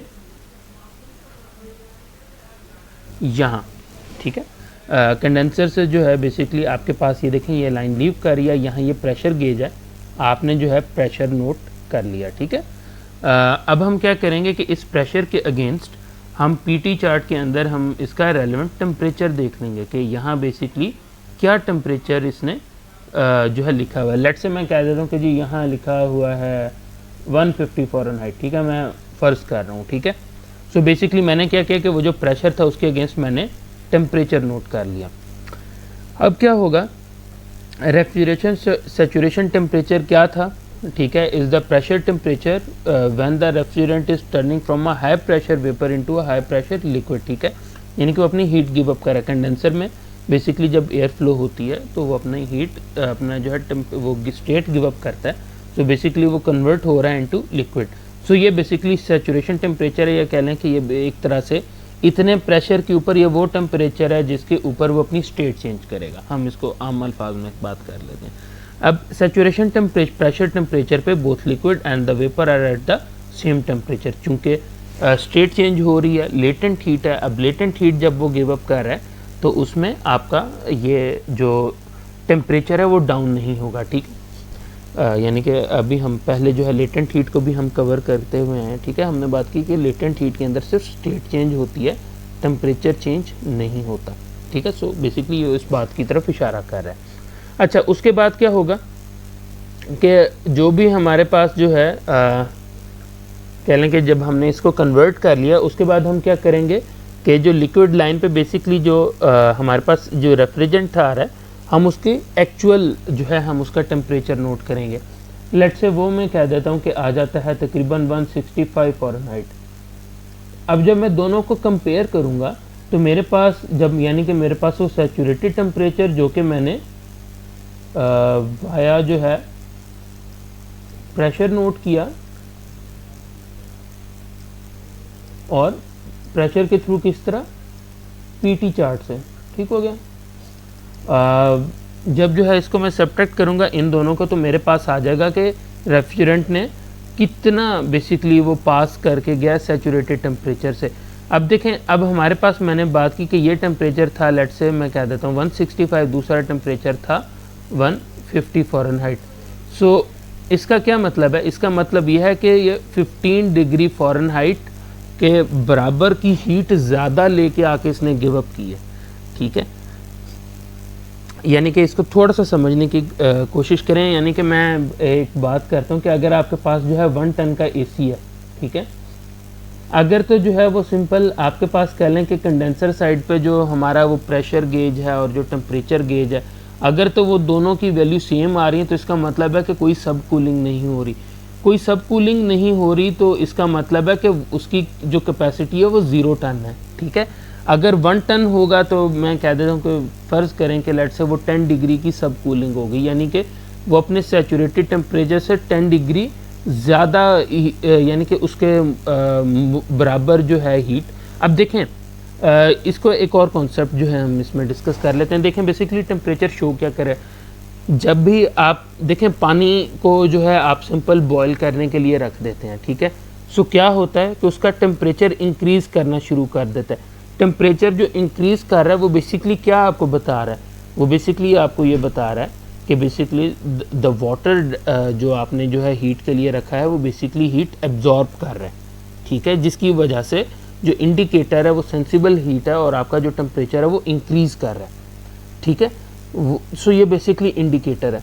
बिल्कुल उसी तरह का इंडिकेटर हमारे पास यहाँ सब कूलिंग के अंदर ये टेम्परेचर डिफरेंस होता है कि जो सरकारी कागजात आप समझ लें, या फिर मैं इसे पीटी चार्ट कह देता हूँ कि जिस सरकारी कागजात के अंदर 150 फ़ारेनहाइट होना चाहिए इस प्रेशर पे, मगर ये तो 165 जो है बेसिकली कर लेता है, ठीक है।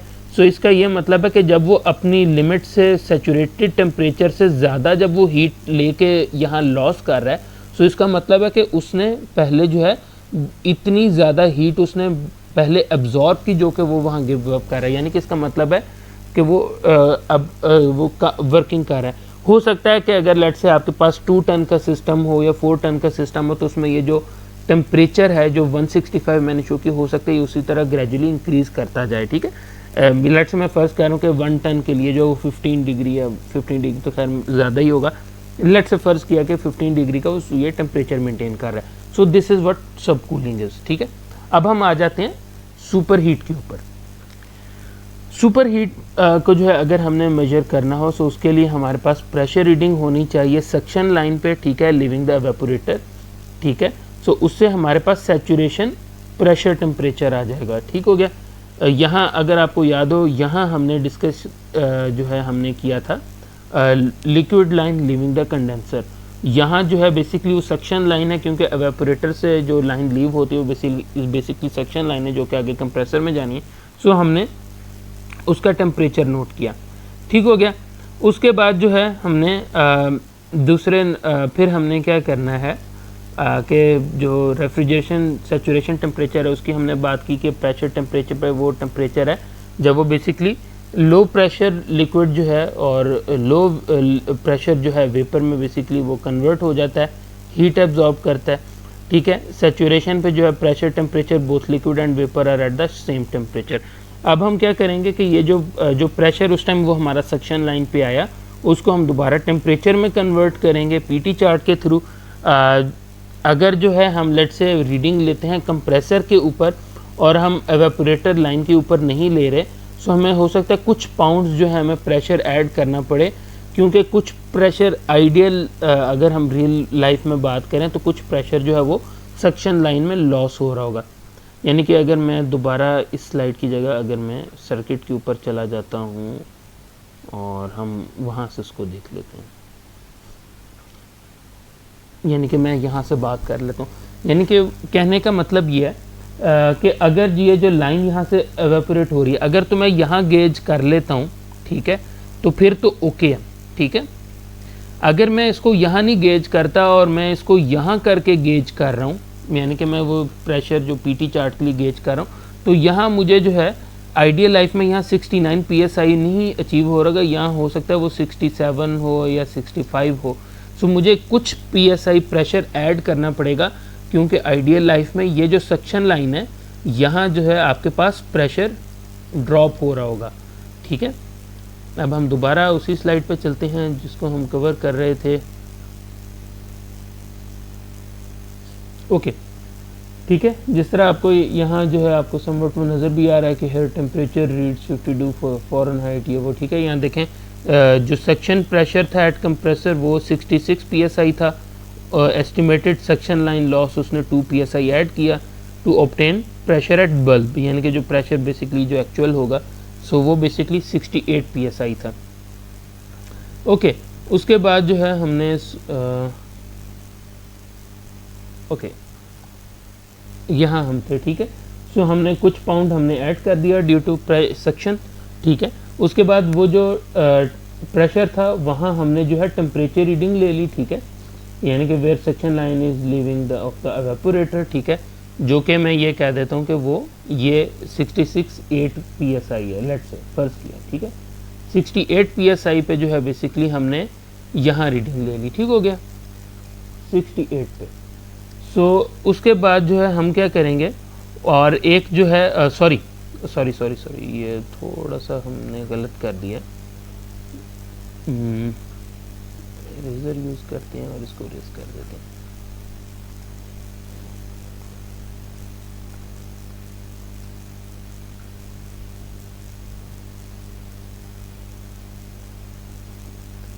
हमने यहाँ प्रेशर था, यहाँ बेसिकली मैंने 68 psi पे मैंने जो है पीटी चार्ट से टेम्परेचर नोट कर लिया, ठीक है। यहाँ टेम्परेचर नोट करने के बाद मैं क्या करूँगा कि जो सक्शन लाइन है वहाँ मैं टेम्परेचर की रीडिंग भी लूँगा, ठीक हो गया टेम्परेचर। सो अब बेसिकली क्या होगा कि मैं जब इस टेम्परेचर को और जो यहाँ से टेम्परेचर आएगा, जब इन दोनों टेम्परेचर्स को मैं कंपेयर करूँगा और जब सब्ट्रैक्ट करूँगा तो बेसिकली मेरे पास आ जाएगा कि इसने कितना बेसिकली हीट जो है इसने ऑब्टेन की है, ठीक है, या फिर कितना सुपर हीट इसने ऑब्टेन किया, ठीक है। जिस तरह मैंने बात की थी कि आपके पास जो सब कूलिंग है वो बेसिकली आप हमें ये बता रहा है कि जो हमारा सिस्टम है उसने कितनी ज़्यादा हीट गिव अप की है। इसी तरह जो सुपर हीट है वो हमें बताएगा कि इसने कितनी ज़्यादा हीट आपके रूम से या आपके फ्रिज से इसने एब्जॉर्ब की है, ठीक है। यानी कि इसको ना हम ऐसे डिस्कस कर लेते हैं कि हम ये कहते हैं कि जी हमारे पास जो रेफ्रिजरेंट है ना, अगर लेट से आपका रूम बिल्कुल ठीक है ना, यानी कि अगर कुछ भी ना कर रहा हो, ठीक है, सो उसने ना एक टेम्परेचर है, मैं कह देता हूँ लेट से 50 फ़ारेनहाइट उसने जो है अचीव करना था, उसने हर हाल में ना 50 फ़ारेनहाइट तो उसने कर ही देना था, मगर 50 फ़ारेनहाइट पे उसकी वर्किंग कोई नहीं है, ठीक है। वर्किंग वो तभी शो कराएगा या फिर कह लें रूम से तभी वो हीट ले पाएगा जब इस पॉइंट पे जो टेम्परेचर मेरे पास 50 आ रहा है वो 50 की जगह 60 हो या 55 हो, ठीक है। यानी कि सैचुरेशन प्रेशर से जब वो डिफरेंस क्रिएट होगा, यानी कि वो ज़्यादा हीट लेगा, वही इंडिकेटर है कि जी ये तो रूम से हीट लेके तभी तो ये सुपर हीट में गया, ठीक है। अगर तो बेसिकली आप यूँ फ़र्ज़ कर लें कि जो है वो रूम से बिल्कुल वाजिबी सी उसने हीट लिया कि जो है वो सैचुरेटेड टेम्परेचर बेसिकली अपना वो अचीव कर ले, जो कि यहाँ होता है सेक्शन लाइन पे, जो कि हमें यहाँ बेसिकली वो नोट करने को मिल रहा था। सो कोई परफॉर्मेंस नहीं होगी एसी की। एसी की परफॉर्मेंस कब होगी, जब वो सुपर हीट यानी कि जो अपना जो सैचुरेशन टेम्परेचर है उससे ज़्यादा हीट लेके वो आगे जाएगा, ठीक है। सो बेसिकली सब आपकी सुपर हीटिंग भी ज़रूरी है, सब कूलिंग भी ज़रूरी है, दोनों ज़रूरी हैं ताकि आपका एक प्रॉपर सिस्टम फंक्शन कर सके। ओके जी, यहाँ जो है हमारे बेसिक्स ख़त्म हो जाती हैं, ठीक है। उसके बाद कुछ हम यूनिट्स की बात कर लेते हैं जो हमारे पास यूनिट यूज़ होते हैं, ठीक है। That is British thermal unit, ठीक है। काफ़ी आपको डेफिनेशंस इसकी मिलेंगी, ठीक है, जिनमें से एक डेफिनेशन ये भी है कि BTU is the amount of heat required to raise by 1 degree the temperature of pound of water. So यानी कि मतलब क्या है कि अगर जो है हम अगर लेट से आप एक AC बाय करते हैं और इसकी कैपेसिटी जो 12,000 BTUs है, सो इसका मतलब यह है कि इसकी जो AC है इसकी कैपेसिटी है कि टू कूल 10,000 पाउंड्स या फिर 1200 gallons of water 1 degree in an hour, ठीक है। यानी कि बेसिकली अगर जो है लेट से आपने एक तकरीबन आपने AC रख दिया है, ठीक है, और जो है वाटर यानी कि एक कमरे में आपने एक AC लगा दिया जो तकरीबन आपके पास कहने के 1200 गैलन पानी है, तो ये क्या करेगा कि 1 घंटे के अंदर उसका 1 डिग्री टेम्परेचर कम कर देगा, यानी कि अगर 26 था तो 25 कर देगा। वो जो कैपेसिटी का AC होगा दैट इज़ कॉल्ड अराउंड कह लें कि तकरीबन 10,000 पाउंड या 10,000 BTU, ठीक है। सो 1 BTU का मतलब कि वो 1 पाउंड जो है आपके पास वाटर उसको बेसिकली करेगा। इसका जो नॉर्मली जो यूनिट्स है उसको हम टन बोलते हैं, वो 12,000 BTU के इक्वल होता है या फिर 3.5165 किलोवाट होता है। ठीक है। ये एक ऐसा नंबर है जो कि when I used to work there, ये बेसिकली कह लें कि हमारे फिंगर टिप्स पे ये नंबर होता था। ठीक है, 3.51685 इसको कन्वर्ट करने के लिए। फिर इसमें और डिफरेंट यूनिट्स यूज़ होते हैं, टन है, उसके अलावा एक MBH हम उसे बोलते हैं। ठीक है, वो बेसिकली वो मेगा BTUs यही चीज़ ही बन जाती है तकरीबन। खैर अलबत्ता वो डिफरेंट यूज़ होते हैं। उसके अलावा जो है बेसिकली एक और जो यूनिट यूज़ होता है उसको हम टन ऑफ रेफ्रिजरेशन कहते हैं, या फिर आप अगर जो है हमने इसे सिंपल में बात करें, आप टने इसे आप जो है लोकल टर्म में रख लें ताकि आपके लिए समझने में आसानी हो। बेसिकली ये एक और यूनिट है, basically that is the rate of heat removal required to freeze metric ton या फिर 1000 kilogram of water at 0 degree Celsius in 24 hours. ठीक है, आपको पता है कि ये सेचुरेशन टेम्परेचर होता है 0, बल्कि जो 0 डिग्री आपके पास है उसको triple boiling point of water भी कहा जाता है। यानी कि इसमें जो तीनों स्टेट्स हैं, पानी की सॉलिड है, लिक्विड है, गैस है, वो तीनों एट इक्विलिब्रियम एग्जिस्ट करती हैं। सो बेसिकली कह लें कि आपने जो है 1 टन ऑफ रेफ्रिजरेशन, यानी कि अगर 1 टन का AC है तो बेसिकली वो इतनी हीट कमरे से एक्सट्रैक्ट कर सकते हैं कि अगर वो हीट जो है आप एक वाटर जो कि 0 डिग्री सेल्सियस पे हो उसमें से आप वो निकाल लें तो वो बर्फ़ में कन्वर्ट हो जाएगा। ठीक है, बेसिकली ये इसका बेसिक मतलब है। डैट इज़ 1 टन या 1 ton of refrigeration. 1 ton of refrigeration जो है अगर हमने बाय डेफिनेशन हमने फाइंड आउट करनी हो, सो बेसिकली हमारे पास जो लेटेंट हीट ऑफ फ्यूजन होती है आइस की, डैट इज़ 336 किलो जूल पर kg। 1000 किलोग्राम जो है हमारे पास ये मौजूद होता है। ठीक है, सो बेसिकली हमें 1 टन ऑफ रेफ्रिजरेशन हमने अगर एनर्जी फाइंड आउट करनी है, so basically that would be 336 kilo joule पर kg मल्टीप्लाई बाय 1000 kg। ठीक हो गया, और हम इसको डिवाइड कर देंगे 24 आवर्स में। ठीक है, जब आप इसे डिवाइड करते हैं सो ये बेसिकली ये आपके पास जो है ये 14,000 आती है, 14,000 किलो जूल्स पर आवर। ठीक है, जो कि हमने वहाँ लिखा हुआ है। और या फिर अगर हम इसको कन्वर्ट करते हैं तो बेसिकली 3.861 किलोवाट बनती है। जो हमारे पास ये 1 टने ऑफ रेफ्रिजरेशन है, that is 10% larger than 1 ton of refrigeration. या फिर मैं ये बात कर सकता हूँ कि ये जो 1 TONNE है, that is equal to 0.9 ton. ठीक है, यानी कि बेसिकली क्योंकि 10% लार्जर है ना इसके साथ, सो ये जब 1 टन होगा सो ये बेसिकली 1.10 टने हो जाएगा। सो ये बेसिकली जो है आपके पास कह लें कि सॉरी आई बिलीव मैं इसको जो है ये उल्टा कर गया हूँ। हाँ, ये मैंने थोड़ा सा गलत कर दिया, इसको मैं भी यहाँ से करेक्ट कर लेता हूँ। पॉइंटर ऑप्शंस और रेजर में हम जाएंगे और इसको हम यहाँ से रेज कर देंगे।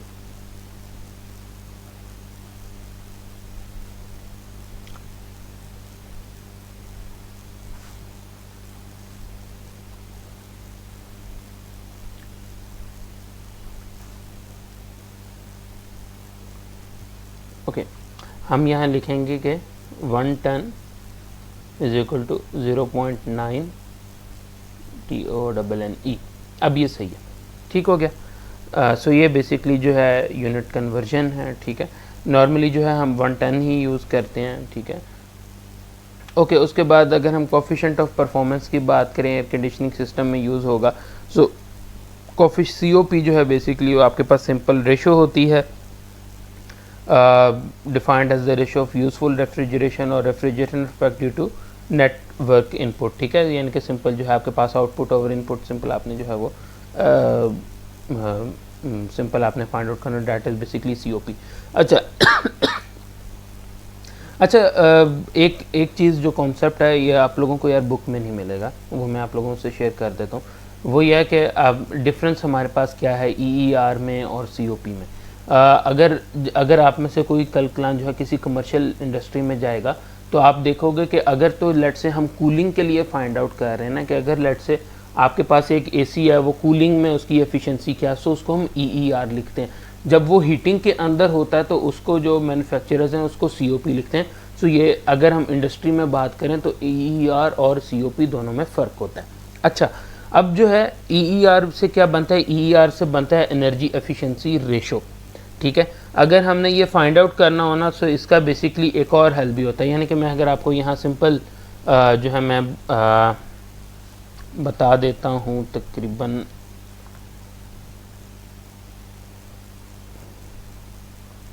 Okay just wait a minute.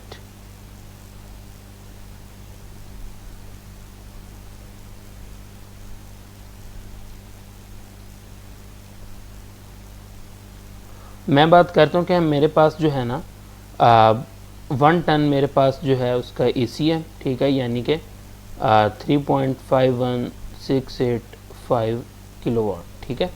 और उसके बाद जो है मैं बात करता हूँ कि लेट्स से मैंने पावर कंजम्पशन इसकी नोट की थी, तो वो जो मेरी इलेक्ट्रिसिटी कंजम्पशन हो रही है, ठीक है,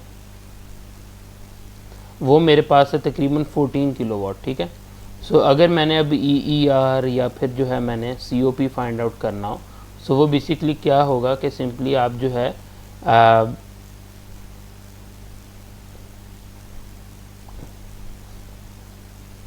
बेसिकली जो हमारे पास यहाँ कह लें कि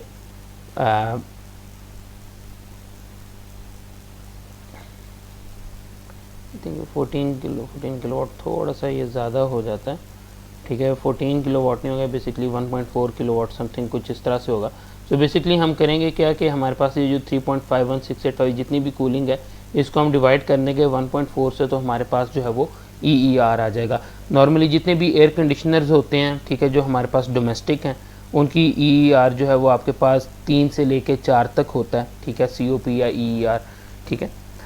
अच्छा उसके बाद जो है एक ना मैं थोड़ा सा आप लोगों को बैक लेके जाऊंगा। एक ना पेल ने एक तरह जो है एक बार बेसिकली डिस्कस किया था कि जी हमारा AC जो है वो 4 का आपको SEER दे रहा होगा। SEER is basically seasonal energy efficiency ratio. वो बेसिकली हम मेजर इस तरह से करते हैं कि इसके लिए बेसिकली एचरे की और AHRI वगैरह इनकी जो है ना कुछ कैलकुलेशंस हैं।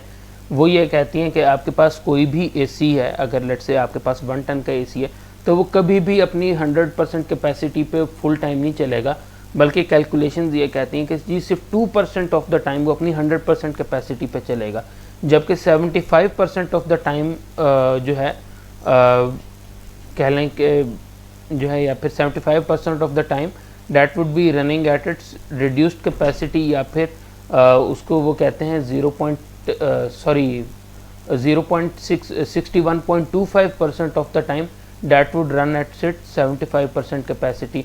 और फिर इसी तरह 23.8% पे आई बिलीव वो 50% है, और फिर जो है बाकी जो रिमेनिंग 12 पॉइंट समथिंग कुछ बचता है, उसमें जो है वो आपका होता है 25%।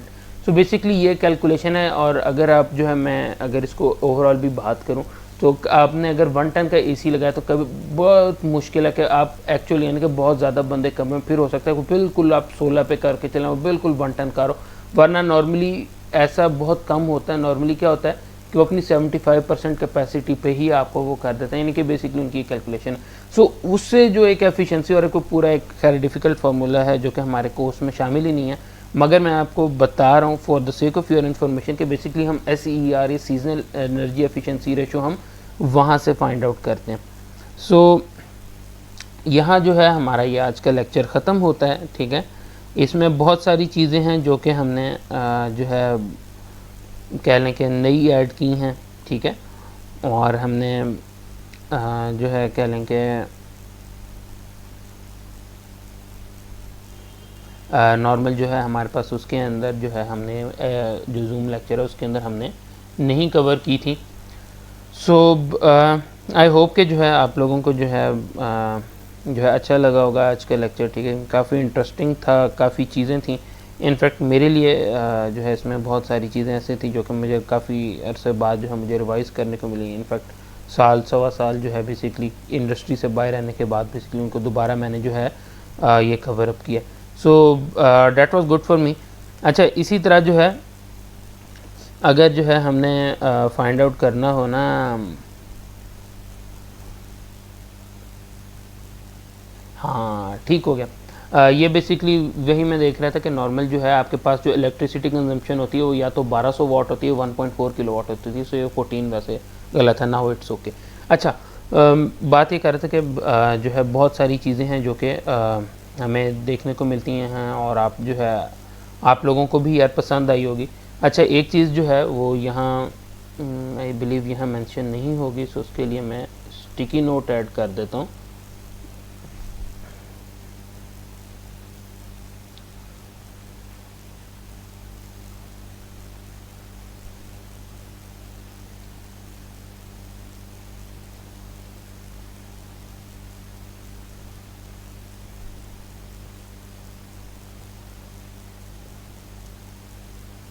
ठीक है, SEER, ठीक हो गया, that is seasonal energy efficiency